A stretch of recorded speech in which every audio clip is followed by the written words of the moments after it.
সূরা আন-নাবা। বিসমিল্লাহির রহমানির রহিম।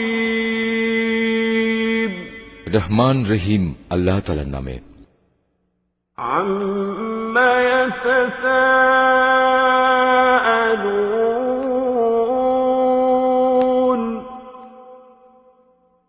আনিন নাবাইল আযীম الذي هم فيه مختلفون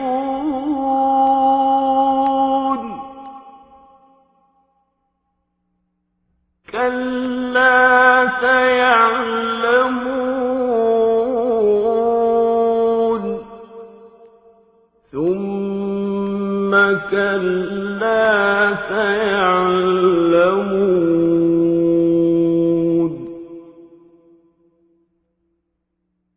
ألم نجعل الأرض مهادا والجبال أوتادا وخلقناكم أزواجا وجعلنا نومكم سباتا وجعلنا الليل لباسا وجعلنا النهار معاشا। কোন বিষয় সম্পর্কে তারা একে অপরকে জিজ্ঞেস করছে? তারা কি সেই গুরুত্বপূর্ণ মহাসংবাদের ব্যাপারে জিজ্ঞাসাবাদ করছে, যে ব্যাপারে তারা নিজেরাও বিভিন্ন মত পোষণ করে? না, তা আদৌ ঠিক নয়। সঠিক ঘটনা এরা তো অচিরেই জানতে পারবে। আবারও তোমরা শুনে রাখো, কিয়ামত আসবেই এবং অতি সত্বরেই তারা এ সম্পর্কে জানতে পারবে। তোমরা কি আমার সৃষ্টি কৌশল সম্পর্কে ভেবে দেখনি? আমি কি এ ভূমিকে বিছানার মতো করে তৈরি করে রাখিনি? ভূমিকে স্থির রাখার জন্য আমি কি পাহাড় সমূহকে এর গায়ে পেরেকের মতো গেড়ে রাখিনি? সৃষ্টির ধারা অব্যাহত রাখার জন্য আমি তোমাদের জোড়ায় জোড়ায় পয়দা করেছি। তোমাদের ঘুমকে আমি শান্তির উপকরণ বানিয়েছি। আমি রাতকে তোমাদের জন্য আবরণ করে দিয়েছি। তার পাশাপাশি দিনগুলোকে জীবিকা অর্জনের জন্য আলোক উজ্জ্বল করে রেখেছি।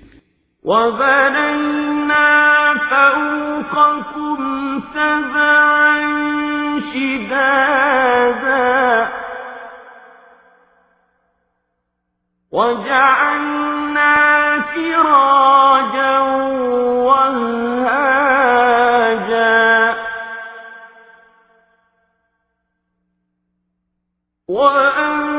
وَأَنزَلْنَا مِنَ الْمُعْصِرَاتِ مَاءً ثَجَّاجًا لِنُخْرِجَ بِهِ حَبًّا وَنَبَاتًا وَجَنَّاتٍ أَلْفَافًا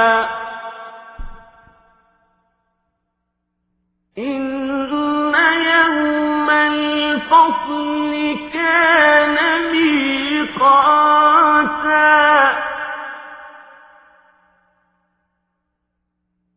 يَوْمَ يُنفَخُ فِي الصُّورِ فتأتون أفواجا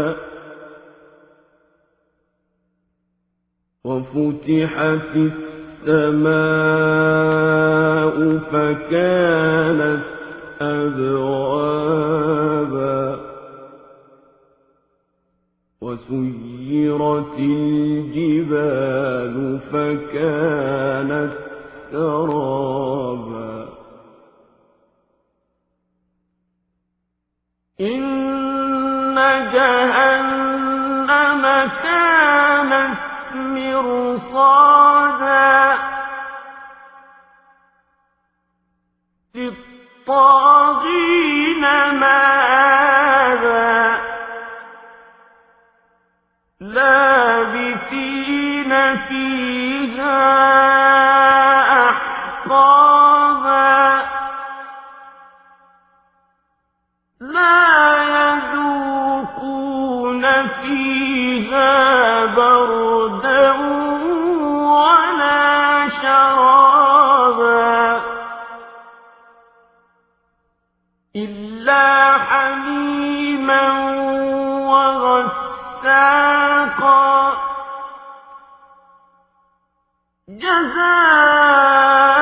جزاء وفاقا আমি তোমাদের উপর 7টি মজবুত আসমান বানিয়েছি, এতে স্থাপন করেছি একটি প্রজ্জ্বল বাতি।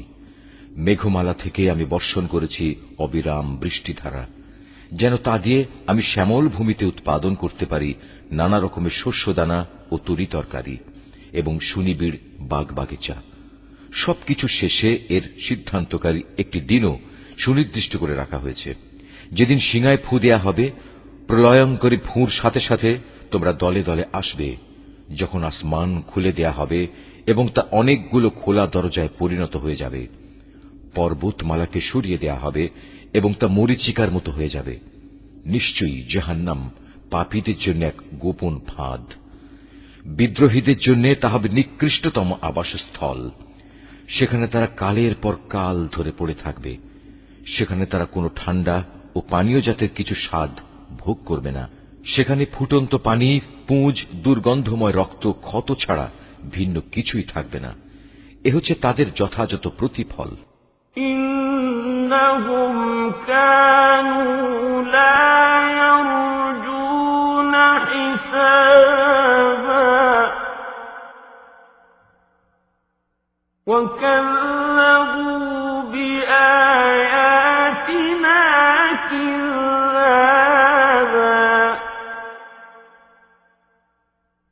وكل شيء أحصيناه كتابا فذوقوا فلن نزيدكم إلا عذابا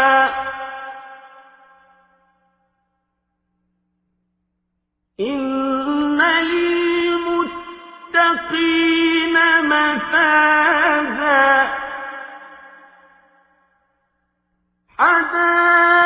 حدائق وأعنابا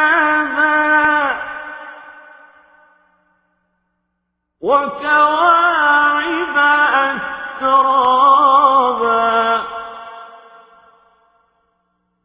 وكأسا دهاقا কারণ এরা হিসাব নিকাশের দিন থেকে কিছুই আশা করেনি, বরং তারা আমার নিদর্শনসমূহকে মিথ্যা প্রতিপন্ন করেছে। আমি তো তাদের যাবতীয় কর্মকাণ্ডের রেকর্ড সংরক্ষণ করে রেখেছি। অতএব তোমরা আযাব উপভোগ করতে থাকো। আজ আমি তোমাদের জন্য শাস্তির মাত্রা বৃদ্ধি করেই দেব। অপরদিকে পরহেজগার লোকদের জন্য রয়েছে পরম সাফল্য। তা হচ্ছে সুসজ্জিত বাগ বাগিচা, আঙ্গুর ফলের সমারোহ। আরও রয়েছে পূর্ণ যৌবনা সমবয়সী সুন্দরী তরুণী এবং উপচে পড়া পান পাত্র। لا يسمعون فيها لغوا ولا كذابا جزاء من ربك عطاء حسابا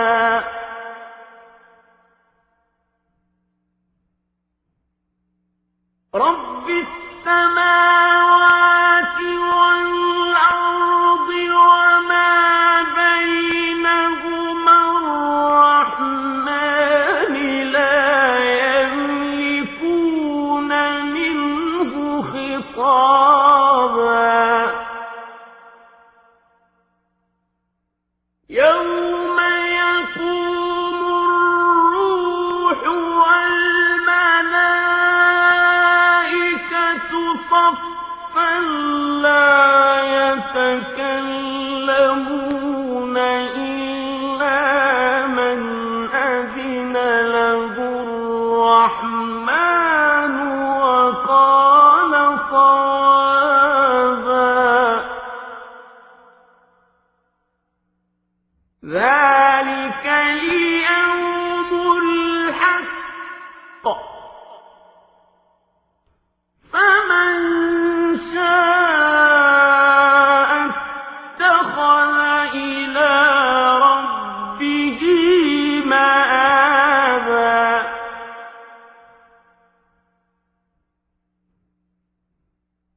إنا أنذرناكم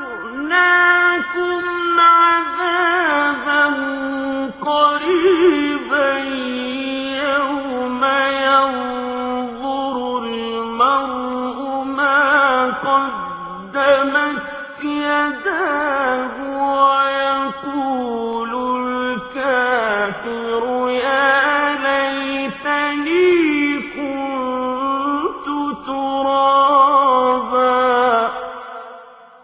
এখানে তারা কোনো বাজে কথা ও মিথ্যা শুনতে পাবে না। তোমার মালিকের তরফ থেকে এটা হচ্ছে তাদের জন্য যথাযথ পুরস্কার। এ পুরস্কার তাঁর, যিনি আসমান সমূহ, জমিন ও এদের উভয়ের মাঝখানে যা কিছু আছে তার মালিক দয়াময় আল্লাহ তাআলা। তার সামনে কেউই কথা বলার ক্ষমতা রাখে না। সেদিন পরাক্রমশালী মালিকের সামনে জিব্রাইল, রূহ ও অন্যান্য ফেরেশতারা সারিবদ্ধভাবে দাঁড়িয়ে থাকবে। করুণাময় আল্লাহ তাআলা যাদের অনুমতি